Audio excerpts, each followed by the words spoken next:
Assalamualaikum warahmatullahi wabarakatuh. Selamat malam semuanya, selamat malam Bu Ida. Saya Sonia Wulandari dari kelas 11 MIPA SMA YPBDN. Di sini saya akan mempresentasikan tentang sistem pertahanan tubuh non-spesifik. Sistem pertahanan tubuh non-spesifik adalah sistem pertahanan tubuh yang tidak membedakan mikroorganisme patogen yang satu dengan yang lain. Sistem ini merupakan sistem pertahanan pertama terhadap infeksi akibat masuknya mikroorganisme patogen atau benda-benda asing yang masuk ke dalam tubuh.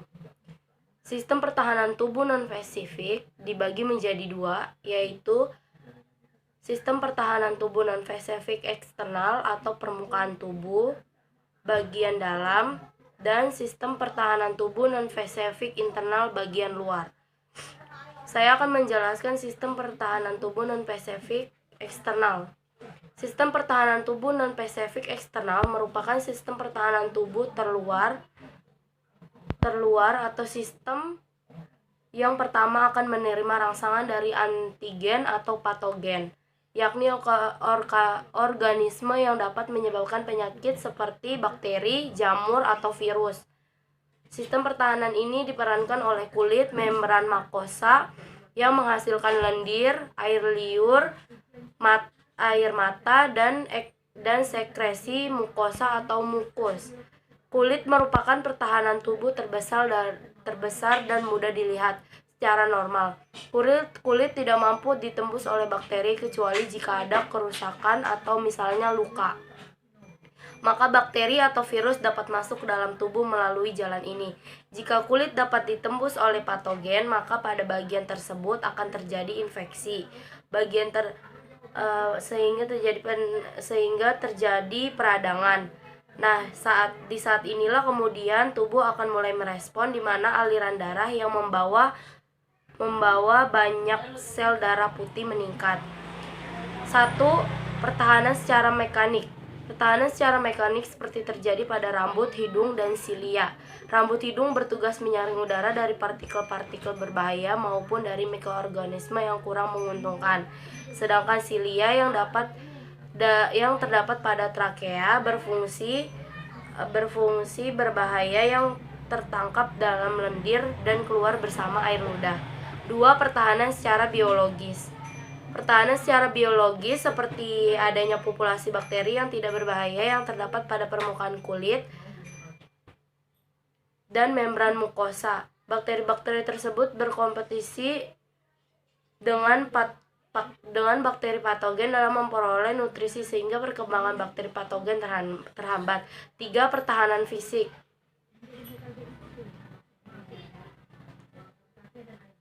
Pertahanan fisik ialah pertahanan yang ada di luar tubuh, misalnya seperti kulit dan juga membran mukosa yang tugasnya menjadi banteng khusus guna mencegah masuknya patogen ke dalam tubuh.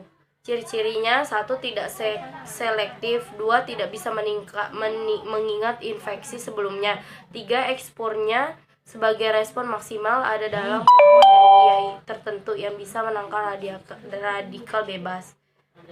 Yang kedua, sistem pertahanan tubuh non-spesifik internal.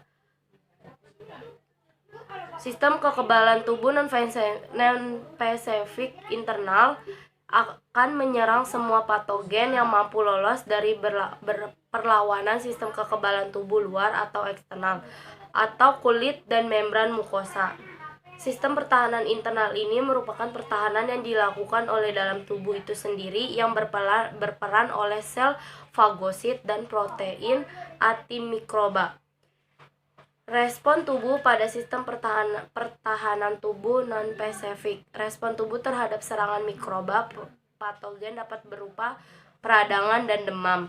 Peradangan merupakan reaksi dari tubuh terhadap rusaknya sel akibat infeksi virus, pengaruh zat-zat kimia atau gangguan fisik lainnya. Peradangan dapat memiliki gejala pembengkakan atau panas, bisul, atau juga gatal-gatal. Di antara gejala tersebut, demam adalah yang paling sering terjadi. Demam dapat melemahkan kinerja patogen yang tidak suka dengan suhu yang tinggi. Bakteri, virus, dan sel-sel kanker yang mati menghasilkan zat yang dinamakan pirogenesogen. Zat tersebut dapat merangsang makrofag dan monosit mengeluarkan zat-zat progem atau endogen yang merangsang hipotalamus, menaikkan suhu tubuh sehingga timbul perasaan dingin, menggigil, dan suhu tubuh yang meningkat. Inflamasi juga termaksud respon tubuh terhadap kerusakan jaringan yang disebabkan antara lain tergores atau benturan keras. Sel-sel yang berfungsi melampiaskan histamin adalah mastosit yang berkembang dari salah satu jenis sel darah putih yaitu basofil. Segini aja presentasi dari saya. Kurang lebihnya mohon maaf. Assalamualaikum warahmatullahi wabarakatuh.